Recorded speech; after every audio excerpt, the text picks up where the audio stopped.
নমস্কার, শুভ সন্ধ্যা। নিউজ ভ্যানগার্ডের পর্দায় আপনাদের সকলকে স্বাগত। আমি সুপ্রীতি এই মুহূর্তে রয়েছে আপনাদের সঙ্গে এবং আমার সঙ্গে আজকে স্টুডিওতে রয়েছেন আজকের অতিথি প্রাক্তন অধ্যাপিকা মায়া মুখার্জি।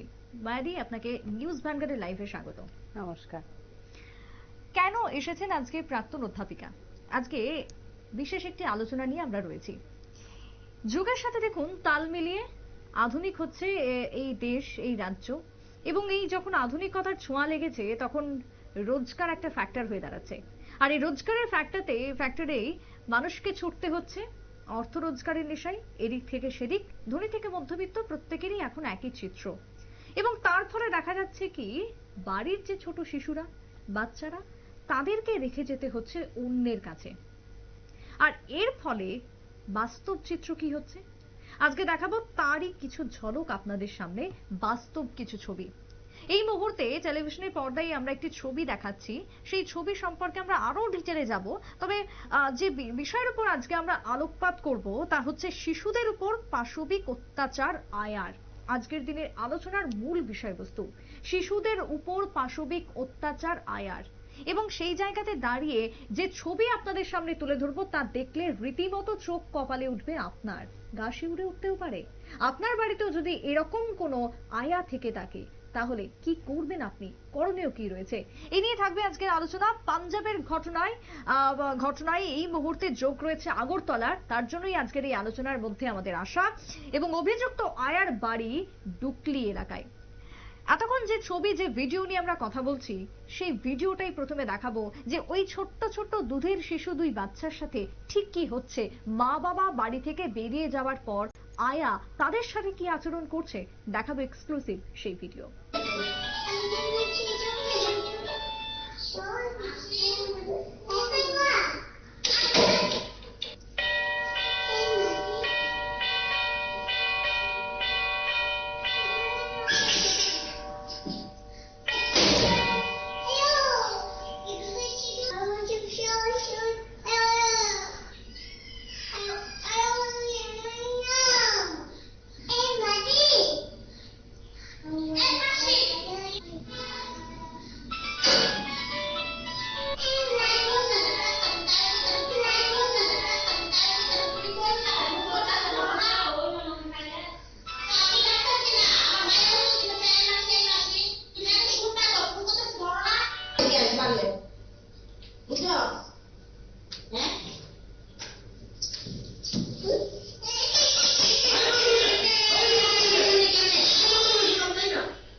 আমি আরো একবার দেখাবো ঠিক সেই মুহূর্ত, আরো একবার দেখুন।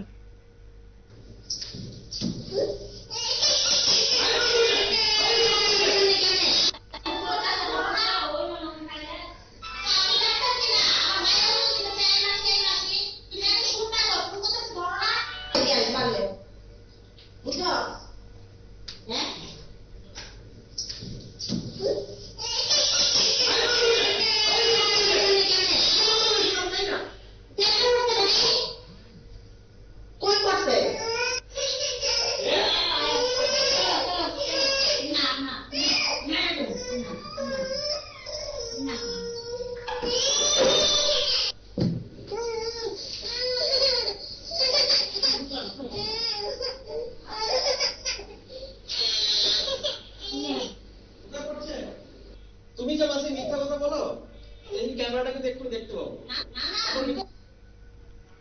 আপনাদের সামনে রাখলাম সিসিটিভির কিছু ফুটেজ। ওই বাড়ি থেকে যে ফুটেজ পাওয়া গেছে, ওই আয়ার যে ব্যবহার ছোট্ট ছোট্ট দুধের শিশুদের উপর, সেই ফুটেজ আপনাদের সামনে তুলে ধরলাম। তবে এই শুধু দুটো ভিডিওই নয়, এছাড়া আরো নানান রকমের অভিযোগ উঠে এসেছে। এই মুহূর্তে কথা বলবো, জানবো বিস্তারিতভাবে ঘটনা ঠিক কি হয়েছে ওই দম্পতির কাছ থেকে, যারা আজকে এই বাস্তব অভিজ্ঞতার সম্মুখীন। টেলিফোন লাইনে এই মুহূর্তে রয়েছেন আমাদের সাথে পাঞ্জাব থেকে জুড়ে গেছেন আগরতলার বাসিন্দা ডক্টর মৌসুমী দাস এই মুহূর্তে রয়েছেন আমাদের সাথে। মৌসুমী সাহা রয়েছেন। মৌসুমী দেবী, নিউজ ভ্যানগার্ডের লাইভে আপনাকে স্বাগত। এবং আপনার সাথে যে বাস্তব অভিজ্ঞতা রয়েছে, আজকে যে ঘটনা আমরা দেখাচ্ছি, সেটা যদি একটু আমাদের দর্শকদের সামনে বলেন। হ্যাঁ, নমস্কার। আমি ডক্টর মৌসুমী সাহা বলছি। আমি চাকরি সূত্রে এখানে থাকি আজকে 2 বছর হলো। তো তার পাশাপাশি আমি আমি একজন অ্যাসিস্ট্যান্ট প্রফেসর, তার পাশাপাশি আমার পিএইচডিও চলছে। তো আমি আমার বাপের বাড়ি থেকে এই যে জ্যোতি বিশ্বাস এই কাজের মহিলাকে নিয়ে আসি। আমি নিয়ে আসি ওনাকে জুলাই মাসে। তো ওনাকে নিয়ে আসার পরে আমি 15-16 দিন পরে অগাস্টে আমি এই চাকরিতে জয়েন করি। উনি আমার বাপের বাড়ির এরিয়া দিয়ে সেরে মানে ছোটা কাজ করে প্রায় দীর্ঘ 20-25 বছর ধরে, মানে প্রায় প্রত্যেকের বাড়িতেই উনি ছোটা কাজ করে। তো উনি নিজে থেকে মানে আমার এখানে আসতে রাজি হয়, কারণ আমি একটা মোটা অঙ্কের মাইনে, আমি মোট 17,000 টাকা ওনাকে দেবো বলেছি। তো সেটা শুনে উনি মোটা অঙ্কের মাইনে শুনে উনি এত দূর আসার জন্য রাজি হয়ে যায়। তো আসার পর প্রথম তো ভালো ছিল, আর যেহেতু 20-25 বছর ধরে চেনা, আমার প্রত্যেকটা ঘরেই সিসিটিভি ক্যামেরা লাগানো আছে রান্নাঘর ছাড়া। তো আমরা শুধু দেখতাম যে বাচ্চাদের রেগুলার যেমন জল খাওয়ানো হচ্ছে কিনা, ডাইপার চেঞ্জ হচ্ছে কিনা, বা যেমন টাকা পয়সা ঠিক আছে কিনা, এইটুকু দেখতাম। প্রথম একটা জিনিস আমার নজরে আসে, সেটা হয়েছে একদিন রবিবারে আমি বাচ্চাকে নিজে তেল মালিশ করার যখন জন্য মানে বাচ্চার জামা খুললাম, তখন দেখলাম যে বাচ্চার সারা শরীরে নখের দাগ। তখন ওনাকে জিজ্ঞাসা করায় উনি বললেন যে বাচ্চা নিজেই হয়তোবা একজন, আমার যেহেতু যমজ বাচ্চা, তো ওনার জন্য জিনিসটা মানে খুব সুবিধা হতো। উনি কিছু একটা বাচ্চার গায়ে যদি আঘাত দেখতাম, উনি সঙ্গে সঙ্গে কি বলতেন যে তোমার আরেকজন বাচ্চা ওকে এমন করেছে, মানে যমজ বাচ্চা যেহেতু একজন বাচ্চার দোষ আরেকজন বাচ্চার গায়ে চাপিয়ে দিত। আর সেটা স্বাভাবিক যে ছোট বাচ্চারা এমন ওরা ঝগড়া করে মানে পরে জিনিসটা, তো আমরা অতটা জিনিসটা ব্যাপারটা গায়ে মাখতাম না। তো প্রথম যখন আপনারা ফুটেজে নিশ্চয়ই দেখেছেন, সেপ্টেম্বরে যখন বাচ্চা পড়ে গেল, পড়ে যাওয়ার পরে উনি কনফিডেন্সের সঙ্গে বলছে যে না বাচ্চা পড়েনি, তোমরা ক্যামেরা দেখে নিতে পারো। তো তখন আমরা ক্যামেরা প্রথমে তো দেখিনি, তারপর যখন দেখলাম বাচ্চার মাথা ফুলে গেছে, সঙ্গে সঙ্গে আমরা যেখানে জব করি আমাদেরই হসপিটাল ইমার্জেন্সিতে নিয়ে যাই, এবং ওখানে নিয়ে যাওয়ার পর পরীক্ষা নিরীক্ষা করে যাওয়ার পর বাচ্চার মাথা ফুলে যায় এবং তার জন্য ডাক্তার ওষুধও দেয়। এবং তখন আমরা ক্যামেরা চেক করার পরে আমরা সিদ্ধান্ত নিই যে ওনাকে আগরতলায় দিয়ে আসবো। কিন্তু তখন উনি অনেক আমাদের কাছে ক্ষমা চান, এবং আমি প্রত্যেক মাসে মাইনেটা ওনার নাতির নাম মলিন বিশ্বাস, উনি বিবিএমসি কলেজে পড়ে। তো ওনার নাতিও আমার কাছে ক্ষমা চায় যে না আর হবে না, আমরা গরিব মানুষ, ওনাকে একটা ভুল হয়ে যায়, বাচ্চা আজকে আপনার সামনেও পড়ে যেতে পারে, ঠাকুমা ভয় পেয়ে আপনাদের মিথ্যে কথা বলেছে। তো সেই করে উনি থাকতে আবার রাজি হয়, উনি মানে জোর জবরদস্তি করে। তো আমাদের ভুল ছিল যে আমরা ওনাকে বিশ্বাস করি। তো তারপর আমরা রেখে দিই। তারপরে একদিন আমার বাচ্চাকে এমন ভাবে উনি ধাক্কা মেরে ফেলে, আরেকটা ফুটেজে আমি দেখিয়েছি, এবং ধাক্কা মেরে উনি সেখান থেকে পালিয়ে যায়, এবং বাচ্চার কপাল ফেটে যথেষ্ট রক্ত বেরোয়, এবং আমরা সঙ্গে সঙ্গে আবার ইমার্জেন্সি হাসপাতালে নিয়ে যাই। সেই দিনের ভিডিওর ফুটেজ দেখার পরে আমরা ডিসিশন নেই অক্টোবর মাসের ঘটনাটা, যে আমরা ওনাকে আর রাখবো না, আমরা এই নভেম্বরে ওনাকে আগরতলায় ছেড়ে আসবো। যখন আমরা ডিসিশনটা নিয়ে নেই, যেহেতু দেখুন এতটা দূর হঠাৎ করে তো ছুটি পাওয়া যায় না, বা হঠাৎ করে ওনাকে রেখে আসা যায় না, একটা প্ল্যান মাফিক করতে লাগে। তো আমরা যখন ডিসিশন নিই যে নভেম্বরে ওনাকে আমরা বাড়িতে রেখে আসবো, কলকাতা থেকে আগরতলায় দিয়ে আসবো, তখনই উনি এতটাই উনার মধ্যে জিদ তৈরি হয়ে যায়। উনি রেগুলার ওয়েতে আমার বাচ্চাদের উনি পান খেতেন লুকিয়ে লুকিয়ে। একটা ভিডিও ফুটেজে আপনি দেখেছেন বাচ্চাটা যখন পড়ে যায় উনি পানের প্যাকেটটা লুকোতে ব্যস্ত, উনি লুকিয়ে লুকিয়ে পান খেতেন, এবং আমরা একবার ধরতে পেয়ে পানের প্যাকেট শুদ্ধ পান ফেলে দিই। তারপরে ধরুন আমরা বাড়িতে না থাকলে উনি ইভিনিং টাইমটাতে উনি যখন আবর্জনা ফেলতে যেতেন নিচে, তখন আমাদের নিচে একটা দোকান ছিল, ওখান থেকে পান সুপারি জর্দা তিরঙ্গা মানে এই সমস্ত জিনিস দোক্তা যেটাকে সাদা পাতা বলে, ওইগুলো কিনে নিয়ে আসতেন এবং উনি সেটা খেতেন, এবং উনি সেই জিনিসটা একটু একটু করে আমার বাচ্চাকে আস্তে আস্তে দিচ্ছিল। মৌসুমী দেবী, একটা জিনিস জানতে চাইবো যে এই যে জ্যোতি বিশ্বাস যার বিরুদ্ধে আজকের এই অভিযোগগুলো, তাকে আপনারা কতদিন ধরে চেনেন ঠিক? তাকে আমি দেখুন আমি প্রায় আগরতলাতে মানে উনি আমাদের যে পাড়া আছে প্যালেস কম্পাউন্ড কালীবাড়ি এরিয়া সংলগ্ন, উনি সবার বাড়িতেই মানে মেইনলি উনি ইট ভাঙার কাজ করেন, যুগালি কাজ যেটাকে বলে, আর বাকি ছোটা কাজ করেন, যেমন আমাদের ঘরেও ছোটা কাজ করেন, আরেকজনের বাড়িতেও ছোটা কাজ করেন, ঘর মোছা ঝাড়ু মোছা। তো ওনাকে চিনি প্রায় 20-25 বছর ধরেই। এই যে এই ঘটনার পর কোনোভাবে কি আপনারা আইনের কোনো দ্বারস্থ হয়েছেন? আইনের দ্বারস্থ যে দেখুন হবো, মানে মেইন সমস্যাটা হয়েছে আমরা থাকি পাঞ্জাবে, তো উনার জন্য এফআইআর করতে হলে আমাদের আগরতলায় গিয়ে এফআইআর করতে হবে। তো সেই একটা ঝামেলা বশত আমরা মানে সেই আইনের দ্বারস্থ হইনি, কিন্তু আমরা চাই উনার মানে ওনাকে অন্তত পক্ষে আমার বাচ্চার সাথে যেটা হয়েছে আর কোনো বাচ্চার সাথে না হোক, বা অন্তত পক্ষে ওনাকে কেউ যাতে তার বাচ্চার কাজের জন্য না নেওয়া হয়, ঠিক মানে এই জন্য আমি মিডিয়ার সাহায্য নিয়েছি। ঠিক মৌসুমী দেবী, আপনাকে অনেক ধন্যবাদ আমাদের সাথে থাকার জন্য। আমরা এই নিয়ে বিশেষ আলোচনায় রয়েছি, প্রাক্তন অধ্যাপিকা মায়া মুখার্জি রয়েছেন আমাদের সাথে। ধন্যবাদ আপনাকে পুরো ঘটনা তুলে ধরার জন্য। ধন্যবাদ, ধন্যবাদ আপনাদেরকেও। মায়া দেবী, আমরা শুনলাম এই যে ঘটনা এবং দেখলাম চোখের সামনে, আমরা আজকের এই ছবি দেখছি এবং আজকে তো এটা নতুন নয়, এর আগেও বহুবার বহু রকমের এই ধরনের ঘটনা উঠে এসেছে। আপনি কিভাবে দেখছেন আজকের এই ছবিকে? আসলে আমি যে কথাটা শুরুতে বলার চেষ্টা করব সেটা হচ্ছে যে দেখুন, এখন আপনি প্রথমেই বলা শুরু করেছিলেন যে আমাদের এখন দৈনন্দিন জীবনের চাহিদা বাড়ছে, ইনকামের সোর্সগুলো বাড়ছে, স্বাভাবিকভাবেই এখন মায়েরা আর আগের মতো গৃহবন্দী থাকে না। বাচ্চা কাচ্চা মানুষ করা, জন্ম দেওয়া বা পালন করা, লালন করা এমন না। সে শিক্ষিত লেখাপড়া জানাই হোক, অশিক্ষিত মূর্খই হোক, প্রত্যেক মায়েরাই এখন ওয়ার্কিং ক্লাস। যারা লেখাপড়া জানা তারা চাকরি বাকরি করছে, যারা লেখাপড়া জানেন না তারা ওই তো এই যে মহিলা ইট ভাঙতো, সুরকি ভাঙতো, মানুষের বাড়িতে ছুটা কাজ করতো, লেবারের কাজ করতো বা বিভিন্ন ধরনের কাজে কর্মে যুক্ত। কিন্তু যাদের সোর্স অফ ইনকাম আছে যেসব মায়েদের, আর এর আগেও একটা কথা আর একটা কথা বলে নি, আগে আমাদের ফ্যামিলিগুলো কি ছিল, জয়েন্ট ফ্যামিলি ছিল। বাড়িতে মা, মাসি, পিসি, কাকি, জেঠি ছিল। একজন চাকরি করলেও আরো জেঠি, কাকি বা ঠাকুমা, পিসিমা তারা বাচ্চাগুলোকে কেয়ারটেক করতো। এখন তো আমাদের সব সিঙ্গেল ফ্যামিলি, ঠিক না, নিউক্লিয়ার ফ্যামিলি হয়ে গেছে। যার ফলে বাচ্চাগুলোকে দেখবার জন্য সত্যি মায়েরা যখন কাজে চলে যায় তখন বাচ্চাগুলো সত্যি খুব অবহেলিত এবং কি বলবো, ওরা মানসিকভাবে খুবই অসুস্থ বা বিপর্যস্তই থাকে। মায়ের স্নেহ তো পাই না, বা ঠাকুমা, দাদা কারোরই স্নেহ পাচ্ছে না। এবং এই যে ওয়ার্কিং ক্লাস মায়েরা বিভিন্ন ধরনের মেড বাড়িতে রেখে যাচ্ছে বা এরকম আয়া রেখে যাচ্ছে, তারা তো আসলে প্রশিক্ষণ প্রাপ্ত না। তারা কিন্তু ভালোবেসে কাজটা করতে যাচ্ছে না, তারা সোজা কথা অর্থ উপার্জনের জন্য যাচ্ছে। স্নেহ, মায়া, মমতা, সহানুভূতি তাদের নেই।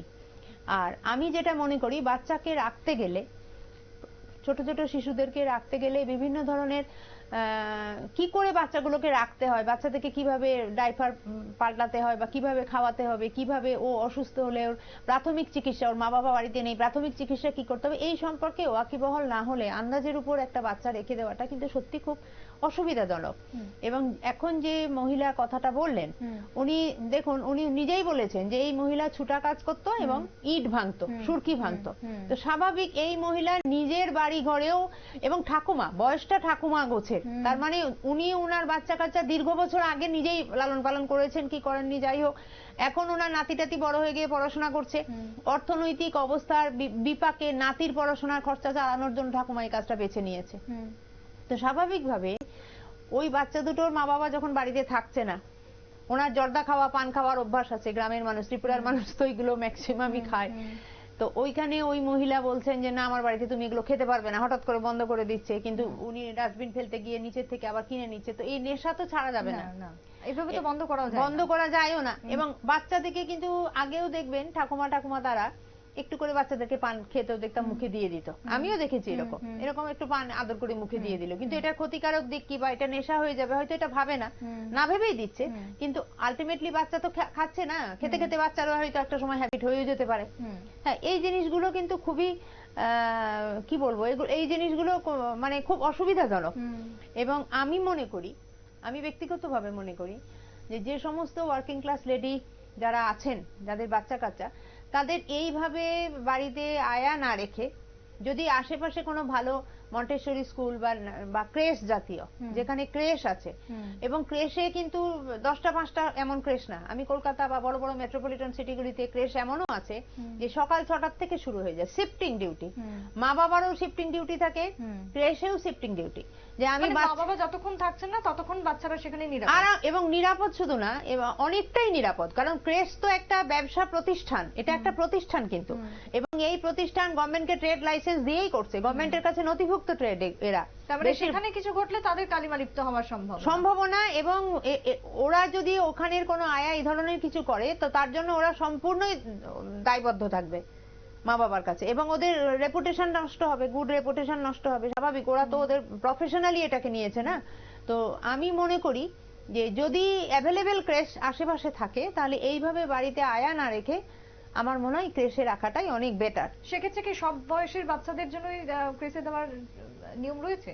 সব বয়স বলতে নার্সারি লেভেলটুকু তো আমি জানি, নার্সারিটুকু তো ওরা রাখে জানি। এখন আমি আসলে আমি তো এই ব্যাপারটা নিয়ে এখন আর কালচার করি না। আগে যখন আমার মনে হয়েছিল বা দেখতাম, তখন দেখতাম পুরো ওরা 6 বছর অবধি রাখতো, 6 বছর 6.5 বছর অবধি রাখতো। এখন তারপরে তো বাচ্চাগুলো বড় হয়ে যায়, তাদের নিজের এডুকেশন থাকে, পড়াশোনা থাকে, তখন তো আর তারা ওখানে থাকে না। স্বাভাবিকভাবে মা বাবা ওখানে রাখবে না, কারণ বাচ্চাগুলোকে স্কুলে অ্যাডমিশন করাতে হয়। 6+ হয়ে গেলে তো স্কুলে অ্যাডমিশন হয়ে যাবে তারা।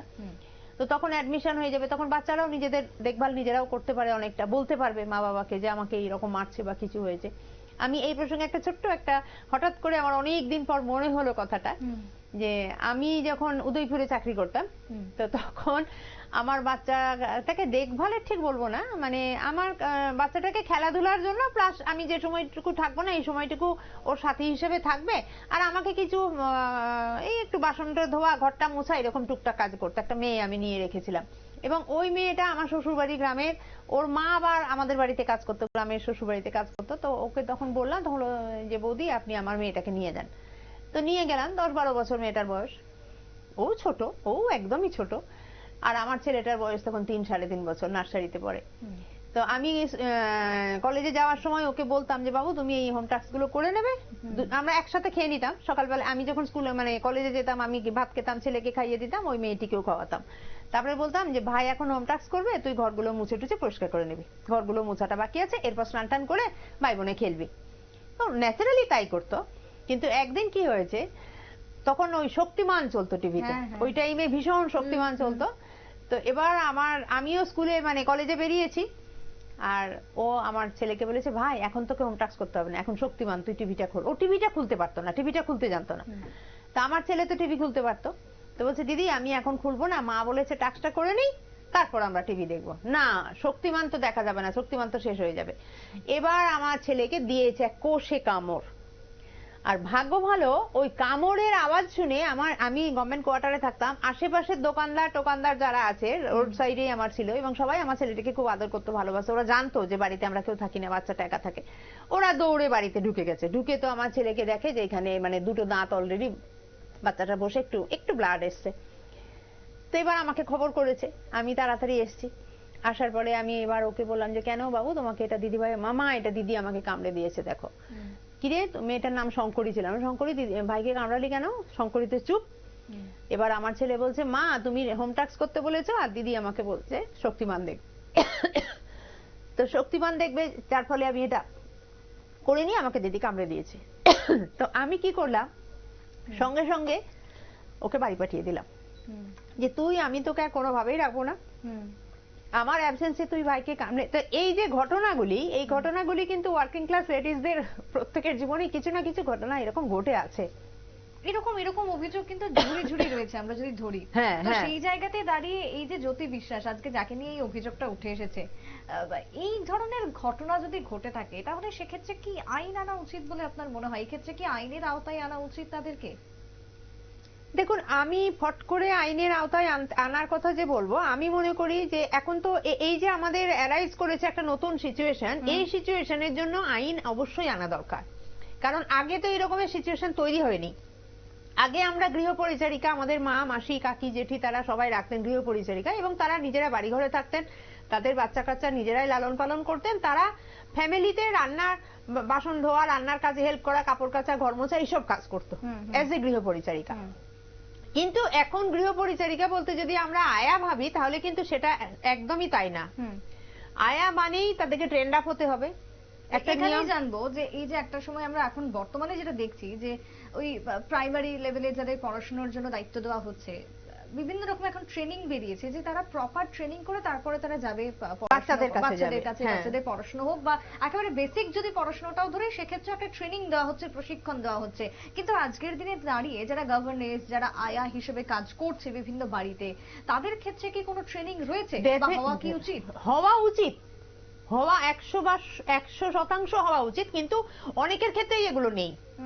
অনেকের ক্ষেত্রে নেই, এবং অনেক মা বাবা কনসার্ন থাকে না, যার ফলে যাকে তাকে ওই যে নিয়ে চলে গেলেন পাঞ্জাব, একটা ইট ভাঙতো একটা মহিলাকে নিয়ে চলে গেল। হ্যাঁ, কিন্তু আমি মনে করব যে বাচ্চা রাখতে হলে কোনো অনেক নার্সিং স্টাফ আছে যারা নার্স পড়াশোনা করে এসেছে কিন্তু চাকরি পাচ্ছে না, বা অনেক এরকম টিউটর আছে, মানে টিচার ট্রেনিং করা আছে, নার্সারি লেভেলে মন্টেসরি ট্রেনিং করা আছে, বা বিভিন্ন ধরনের ছোটখাটো ট্রেনিং তারা নিয়ে রেখেছে কিন্তু চাকরি পাচ্ছে না।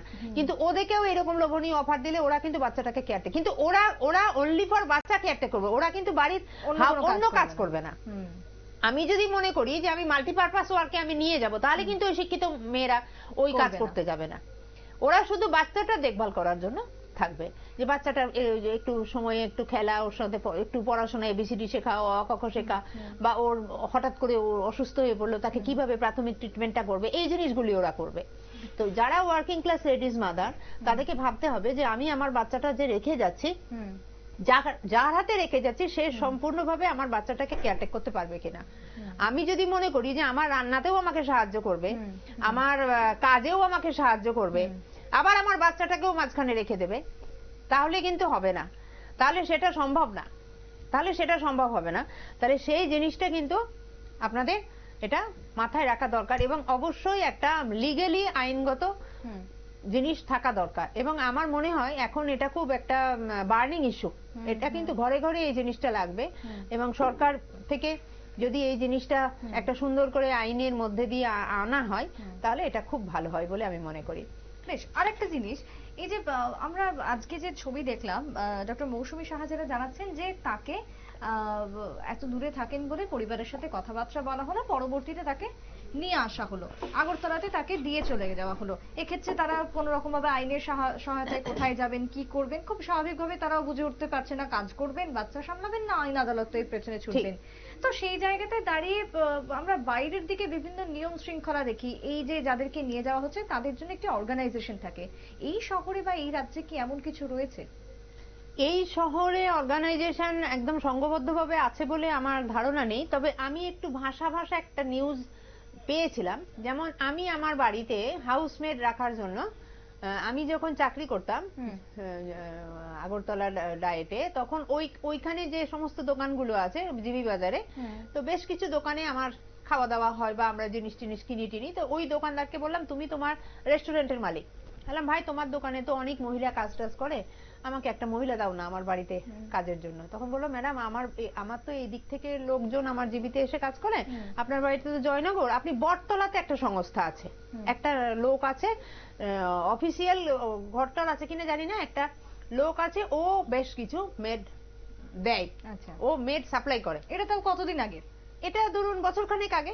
আচ্ছা, এবার আমি আমার বাড়ির প্রতিবেশী একজন, ওনার দুই ইঞ্জিনিয়ার, দুই ছেলে, ওরা দুজনেই, একটা ছেলে এতে থাকে, বাইরে থাকে, এখন ফ্রান্সে ছিল, এখন ফ্রান্স থেকে সম্ভবত কুয়েতে চলে এসছে, কুয়েত বা কোথাও এসছে, যাই। ওনার যে মা, ভদ্রমহিলা আমার নেবার, এবং ওনার বাড়িতে দুজন মহিলা কাজ করেন, মানে একজন এসে রান্নাবাড়ি করে দেয়, আর একজন 11টার দিকে আসে, রাত্রি 9টা অবধি থাকে, মানে ছোট ছেলে যতক্ষণ অবধি বাড়িতে না ফেরে মার জন্য ওরা ওটা রেখেছে, ওরা দুই ভাই মিলেই এই অ্যারেঞ্জমেন্টটা করেছে। তো আমি তখন ওই আমার প্রতিবেশী দিদিকে জিজ্ঞেস করলাম যে আপনি এই লোকগুলো কোথা থেকে এনেছেন? তখন উনিও আমাকে কিন্তু বললেন যে এই লোকগুলো, এদের একটা সংস্থা আছে আগরতলায়, ওই ভদ্রলোককে ফোন করলে ওই ভদ্রলোক পাঠাবে, আপনার রিকোয়ারমেন্ট অনুযায়ী ওই ভদ্রলোক পাঠাবে। এই যে আজকে ওনারা টাকা দিচ্ছেন তার নাতির হাতে, সেক্ষেত্রে ধরুন আমরা ধরছি যে তার হাতেই টাকা পয়সা দেওয়া হচ্ছে, এই যে অর্গানাইজেশনগুলো যারা চালাচ্ছে তাদের ক্ষেত্রে কি টাকা তাদেরকে দেওয়া হচ্ছে, না যাদেরকে পাঠানো হচ্ছে তাদের হাতে দেওয়া হচ্ছে? না, এখানে যে আমার প্রতিবেশী যারা কাজ করছে, এরা যথারীতি এদের হাতেই দিয়ে দিচ্ছে, মানে সরাসরি যারা হাউসমেট তাদের হাতেই দিচ্ছে। কিন্তু হাউসমেট গুলিকে যে টাকা, মানে প্রথম যখন হাউসমেট গুলিকে রিকোয়ারমেন্ট মানে রিক্রুটমেন্ট দেওয়া হচ্ছে, তখন মনে হয় হাউসমেট থেকে কিছু টাকা ওরা নেয়, যে আমি তোমাকে এই কাজটা দিলাম, তার এগেনস্টে আমাকে কিছু টাকা দাও। আবার যে মালিকের বাড়িতে কাজগুলো ঠিক করে দিল, দালালের মতো, ওই মালিককেও বলছে যে আপনার বাড়িতে আমি কাজের লোক ঠিক করে দিয়েছি। এরা কিন্তু অনলি ফর একদম মানে রান্না করা, বাসন মাজা, কাপড় কাচা, এই স্ট্যান্ডার্ডের লোকজন, এই স্ট্যান্ডার্ডের লোকজন, বাচ্চা রাখার কিন্তু না, যে আমি আপনার বাড়িতে কাজের লোক ঠিক করে দিয়েছি, আপনি আমাকে কিছু টাকা দিন। তো সেখানে হয়তো কিছু টাকা নিয়ে নিল, আমি শুনেছি, আমি কিন্তু নিজেও এখনো এটা সম্পর্কে সম্যক জানি না। কিন্তু বাইরের ক্ষেত্রেও কি? কিন্তু না, বাইরে কিন্তু আমি যে কথাটা আপনাদেরকে বলার চেষ্টা করছি, যে কলকাতায়, আমার বাপের বাড়ি কলকাতা, এবং কলকাতায় আমার অনেক রিলেটিভ আছে যারা এই ধরনের আয়া আনেন। আয়া মানে শুধু বাচ্চা রাখার জন্য না, অসুস্থ মানুষ, ধরুন একদম ওল্ড এজ ওল্ড এজে চলে আছেন, কিন্তু সেই তাদের একই দেখভালের অবস্থা, জন্য। তাদেরকে দেখভালের জন্য, তাদেরকে এক্ষেত্রে বাচ্চা রাখা বা একজন বয়স্ককে দেখভাল করা কিন্তু প্রায় সমান, প্রায় সমান, প্রায় বরং সমান। ওল্ড এজ গুলোকে টাইম টু টাইম ওষুধ দিতে হবে, ওদের মেডিসিনটা তো একদম জরুরি, টাইম টু টাইম খাওয়ানো, মেডিসিন দেওয়ানো, এবং এইগুলির জন্য ওখানে কিন্তু একদম মানে রিকগনাইজড সংস্থা আছে, এবং গভর্নমেন্টের নেওয়া মানে লাইসেন্স নেওয়া, এবং ট্রেড লাইসেন্স করে, এবং ওদের অফিস আছে, অফিস ডেকোরাম আছে, অফিসে ফোন আছে, ওদের অফিস অ্যাসিস্ট্যান্ট আছে, অফিসে ফোন করে আপনি আপনার রিকোয়ারমেন্ট চাইছেন, আপনার সঙ্গে ওরা মেনটেন করবে, মানে ওদের একদম টোটাল একটা অফিস সেটআপ আছে, এবং সেই সেটআপ অনুযায়ী আপনি কেমন চাইছেন এবং আপনার বাড়িটা কোথায়, দূরত্ব কোথায়, মানে লোকেশনটা কোনখানে, ওই লোকেশনে কোন কোন লোকগুলোকে দিলে ভালো হবে, আপনি ক্রাইটেরিয়া অনুযায়ী সেরকম পাঠানো হচ্ছে, ক্রাইটেরিয়া অনুযায়ী, এবং অ্যাভেলেবিলিটি, আপনার বাড়ির কাছে ওদের যে সোর্স গুলো অ্যাভেলেবেল আছে ওই সোর্স গুলোকেই দেবে, যাতে আপনারও সুবিধা হয় এবং ওই যারা কাজ করবে তাদেরও সুবিধা হয়। এবং ওই ক্ষেত্রে যদি আপনার কোনো অবজেকশন থাকে সেই মানুষ সম্পর্কে, যেমন এই মৌসুমী দাস যে বললেন যে আমার অবজেকশন আছে এরকম, তো ওই রকম যদি অবজেকশন ওরা শোনেন তো সঙ্গে সঙ্গে ওরা উইথড্র করে, ওই মানুষটাকে উইথড্র করে রিপ্লেসমেন্ট করেন নিউ অ্যানাদার। কিন্তু উইথড্র করার পরে এই মহিলা, এবং নট অনলি মহিলা, পুরুষও হতে পারে, সে ওখানে ছেলেও দেওয়া হয়, তো সেই পার্সনকে নেওয়া হলো যে তোমার এগেনস্টে তো ওরা এরকম বলেছে, ঠিক আছে আমি তোমাকে নিয়ে আরেক জায়গায় রিপ্লেসমেন্ট করছি, এবং যার নামে অ্যাকিউজ হচ্ছে সে তো সব সময় বলবে যে না আমি করিনি, আমার নামে এরকম বলা হয়েছে টোলা হয়েছে, তো প্রথমে ওদেরকে সেই সুযোগটা দেওয়া হয় যে তোমাকে আমি সেকেন্ড ওয়ান বা থার্ড ওয়ান আরেকজনের বাড়িতে দেওয়া হলো, কিন্তু যার অভ্যাস যেমন সে তো তেমন করতেই থাকবে, তো রিপিট এগেন যদি আবার ওদের নামে এই ধরনের অ্যালিগেশন আসতে থাকে তখন ওরা কিন্তু এটাকে স্টপ করে দেয়, ওরা আর কাজের জন্য দেবে না, কোনোখানেই দেবে না, বলবে তোমাকে দিচ্ছি আমরা বিভিন্ন জায়গা থেকে একই রেপুটেশন, তোমাদের এগেনস্টে একই রকমের কমপ্লেন আসছে, সুতরাং তোমাদেরকে আমরা আর কাজে দেব না। এবং ওরা ভীষণ সচেতন থাকে, এবং ওই সেন্টারগুলি থেকে যে মানুষগুলি আসে, আমি দেখেছি আমার এক দিদির কলিগ, আমারও একদম দিদির মতো, খুব অসুস্থ ছিলেন উনি, ভবানী কালীঘাটে থাকতেন উনি, আমি ওনাকে দেখতে গেলাম যখন, আমি অবাক হয়ে গেলাম যে এই যে মহিলাগুলি এসছে মানে মাঝারি বয়সের, আমরা যাওয়ার পর মানে একদম বাড়ির মানুষের মতো, আমি তো প্রথমে বুঝিনি যে ওরা বাইরের লোক, মানে আমি গেছি পরে আমার রিসেপশন করা, আমাকে কফি দেওয়া, চা খাওয়া, আপনি কি খাবেন বলুন, বা দিদিকে জিজ্ঞেস করছে, দিদি পরিচয় করিয়ে দিচ্ছে, আমার বোন বলে পরিচয় করাচ্ছে, এবং উনি খুব ব্যতিব্যস্ত হয়ে গেলেন, এবং আলটিমেটলি দিদি মারা গেছেন এখন। তো আমি যতটুকু শুনলাম যে দিদির টাকা পয়সা গয়না গাটি যা যাবতীয় ছিল সব ওরাই নিয়ে গেছে, এবং দিদি ওদেরকে স্বেচ্ছাই দিয়ে দিয়েছে, দিদির ছেলে মেয়ে ছিল না, দিদির হাজব্যান্ড আগেই মারা গেছে, যে আমার যা যাবতীয় যেটাই থাকবে তোমরাই আমার মৃত্যুর পরে পেয়ে যাবে, এবং ওরা দুইজনেই মিলেই সবকিছু নিয়েছে। বেশ, এই যে এইরকম যে অর্গানাইজেশনগুলো রয়েছে দেশের বিভিন্ন প্রান্তে, বিভিন্ন মেট্রোপলিটন সিটিগুলোতে রয়েছে, কিন্তু শহর আগরতলাতে এমন কিছু এখনো নেই, তৈরি এখনো হয়নি, পর্যন্ত এখনো তৈরি হয়নি। তো সেই জায়গাতে কি মনে হয় যে অনতিবিলম্বে তৈরি হওয়া উচিত? ডেফিনেটলি অনতিবিলম্বে তৈরি হওয়া, শুধু তৈরি হওয়া না, দেখুন আমি এটার অনেকগুলো মানে কি বলবো মেরিটের কথা বলছি, মানে সুযোগ, এইগুলো যদি তৈরি হয় তাহলে যে সমস্ত মা বাবেরা, এই যে মৌসুমী দাস যে উনি বললেন, ওনার মতো যে সমস্ত, মৌসুমী সাহা, উনার মতো মা বাবা, উনি তো বাইরে গেছেন, ত্রিপুরার আগরতলার ভেতরেও এরকম মা বাবা অনেক আছে যে খুব সমস্যা আছে, মৌসুমী সাহার মতন আরো বহু মানুষ আছে, হ্যাঁ, তো তারা নিয়ে যেতে পারবেন, বা আমরা আগরতলাতেও যারা আছে তারাও নিয়ে রাখতে পারবে। তো এইখানে কি হবে, একটা মানুষের কর্মসংস্থান হবে, একটা কর্মসংস্থান হচ্ছে মানুষের, এবং এই যে কর্মসংস্থান হচ্ছে, এবং ওইখানে কলকাতার যে, বা নট অনলি কলকাতা, মেট্রোপলিটন সিটিগুলি তারা যে একটা পুরো অ্যাসোসিয়েশনের মতো একটা অফিস মেনটেন করছে, অফিস ডেকোরাম মেনটেন করছে, ওরা কিন্তু যে টাকাটা জন্য রফা হচ্ছে যে আপনাকে এই লোকটা দেবো আমি, এই লোকটাকে আপনি 10,000 দেবেন, 15,000 দেবেন, 20,000 দেবেন, যাই দিন, এবং ওইখান থেকে 20,000 টাকা যদি রফা হয় বা 10,000 টাকা যদি রফা হয়, তার থেকে 2,000 বা 3,000 টাকা ওরা অ্যাসোসিয়েশন নিয়ে নেবে, কারণ তাদেরকেও চলতে হবে, তাদের অফিস মেনটেন করতে হবে, তাদেরকে চলতে হবে। তো ওইখানে এরকম করে ওরা শয়ে মানুষ ওরা সাপ্লাই করছে, কাজের দিচ্ছে কলকাতায়। তো ওইখান থেকে এই যে 2,000 5,000 টাকা যার থেকে যেমন ওরা নিচ্ছে, আমি ঠিক এখনো আপনাকে অ্যাকিউরেটলি বলতে পারবো না, তো এই যে নিচ্ছে নিয়ে ওখানে ওই যে একটা অফিস বেয়ারার রাখছে তারা, বা আরেকজন তারা অফিসের লোক রাখছে, ওদের এটাও তো মেনটেন হচ্ছে, এখানেও তো একটা ওদের কাজ হচ্ছে, ওদের একটা সোর্স অফ ইনকাম হচ্ছে, মানুষের সুবিধা হচ্ছে। ঠিক ঠিক না, মানুষের সুবিধা হচ্ছে, বেশ কিছু মানুষ একটা কাজের মধ্যে যুক্ত হচ্ছে, এতে উভয় দিকটাই বেনিফিট হচ্ছে, উভয়ই বেনিফিট হচ্ছে। এবং এরা এত তো সিকিউর ভাবে ওরা কাজটা করে, জানেন তো, আমি দেখেছি ওদের আধার কার্ড, ভোটার কার্ড, ওদের অ্যাড্রেস, রেশন কার্ড সব ওদের কাছে থাকে। এবং বাড়ির মালিকের কাছে যখন ওরা অ্যাপয়েন্টমেন্ট দেয়, তখন এই যে মহিলাই হোক বা পুরুষ হোক, তার Aadhaar card, PAN card, voter card এবং সব পুলিশ ভেরিফাইড, মানে এরকম জাল টাল ভুয়ো টুয়ো না, এগুলো সব কলকাতার পুলিশ ভেরিফাইড করে তারপরে এগুলোতে হয়। তো ওগুলো একদম 100% সিকিউর থাকে। একেবারে আমাদের সময় একেবারে শেষের দিকে আমরা এগোচ্ছি। আজকের যে ঘটনা, অভিযুক্ত জ্যোতি বিশ্বাস, এইরকম এই অভিযুক্ত জ্যোতি বিশ্বাস বা তার মতন যেই বা যারা রয়েছেন, তাদের বিরুদ্ধে একেবারে শেষে জানতে চাইবো যে কি করণীয় এই অভিভাবকদের, কি বলবেন? দেখুন, আমি আপনাকে এই ব্যাপারে একটি কথাই বলছি, যে যে মৌসুমী সাহা এই মহিলাকে যে নিয়ে গেছেন, এবং ওইখানে মহিলা পান জর্দা খাবে, এটা খুব স্বাভাবিক কথা। এটা উনি যতই বলুক, আমি ওনার সঙ্গে এগ্রি করতে পারলাম না যে তুমি পান খাওয়া বন্ধ করে দাও। এই ধরনের লেখাপড়াহীন, অশিক্ষিত যে সমস্ত মহিলাগুলোকে নেওয়া হয়েছে, দীর্ঘদিনের একটা অভ্যস্ত, হ্যাবিচুয়েটেড, আমি গেছি বলে ওটা সম্ভবই না, ওটা করতে পারবেই না, এবং সে লুকিয়ে চুরিয়ে খাবেই, এবং সুযোগটা খুঁজবেই, খাবে।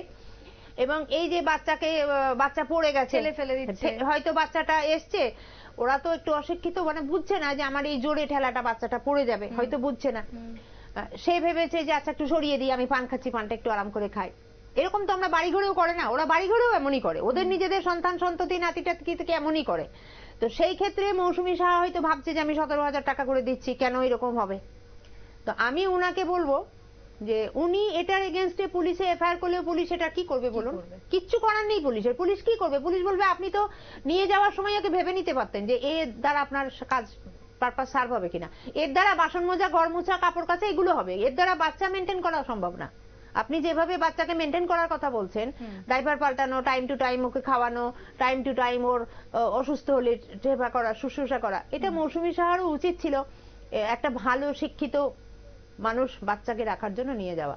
এইরকম যারা ঠিকার কাজ করে, যারা ইট ভাঙে, শ্রমিক ওয়ান কাইন্ড অফ শ্রমিক, মহিলা একদমই লেবার, একটা লেবার ক্লাসকে নিয়ে গিয়ে এইভাবে করাটা, এবং ওনার এগেনস্টে কোনো পুলিশের কাছে এফআইআর করলেও পুলিশ কি করবে বলুন না? পুলিশ কি করতে পারবে? পুলিশ তো আমার মতো একই কথাই বলবে যে আপনি নিয়েছেন কেন, ও তো আপনার পারপাস সার্ভ করার মতো মহিলা ছিল না, আপনি আপনার বাচ্চাদের জন্য এই মহিলা কেন নিয়ে গেছেন, আপনি অন্য কোনো ট্রেন্ড মহিলা নিয়ে যেতেন। তো সেই ক্ষেত্রে তো পুলিশেরও কিছু করার নেই। বেশ, আজকের আলোচনা এখানেই শেষ করতে হবে, আমাদের সময় একেবারেই এগিয়ে গেছে। তবে যে ঘটনা বা যে ছবি আজকে আমরা দেখছি, তা শুধু আজকে ডক্টর মৌসুমী সাহার পরিবারে হয়েছে তেমনটা নয়, এমন বহু পরিবার রয়েছে যাদের বাড়িতেও হচ্ছে এবং হয়ে চলেছে। তাই সেক্ষেত্রে যেটা প্রথমেই প্রয়োজন বা জরুরি, তা হচ্ছে শিক্ষিত কাউকে নিয়ে যাওয়া। আপনার যে ট্রেন চাইল্ড কেয়ার করার জন্য কোনো ট্রেনিং প্রাপ্ত লোক, সেটা মন্টেসরি ট্রেনিং প্রাপ্ত হোক বা নার্সারি লেভেলে ট্রেনিং প্রাপ্ত হোক, মানে যে বাচ্চার সাইকোলজিটা বুঝবে এবং বাচ্চাকে ঠিকভাবে প্রপার পরিচর্যা করতে পারবে, সোজা কথা। এবং তার সাথে শহর আগরতলাতেও গড়ে উঠুক এমন কোন অর্গানাইজেশন যারা এই পুরো বিষয়টিকে দেখভাল করবে এবং এই পুরো অর্গানাইজেশনটাকে যারা চালাবে, যেটা অন্যান্য শহরে বা রাজ্যে হচ্ছে সেটা এই রাজ্যে হোক, তাতে কর্মসংস্থান বাড়বে এবং তাতে উভয় পক্ষ বেনিফিট হবে, সেই দাবি আজকে উঠছে এই আলোচনার মধ্য দিয়ে। হ্যাঁ, অ্যাবসলিউটলি। এবং এটা হলে আমাদের ত্রিপুরারই মানুষজন অনেকেই কর্মসংস্থানের সুযোগ পাবে, এবং অনেক অসহায় পরিবার, যে পরিবারগুলো বাচ্চা রাখার মতো সুবিধা পাচ্ছে না, তাদেরও একটু অনেকটাই সলভ হবে। বেশ, আজকে অনেক ধন্যবাদ মাইরি আপনাকে আসার জন্য, আজকের এই অনুষ্ঠানে এবং এতক্ষণ থাকার জন্য। এখানেই শেষ করব আজকের এই আলোচনা। পরবর্তী নিউজ আপডেটের জন্য চোখ রাখবেন শুধুমাত্র নিউজ ভ্যানগার্ডের পর্দায়। নমস্কার।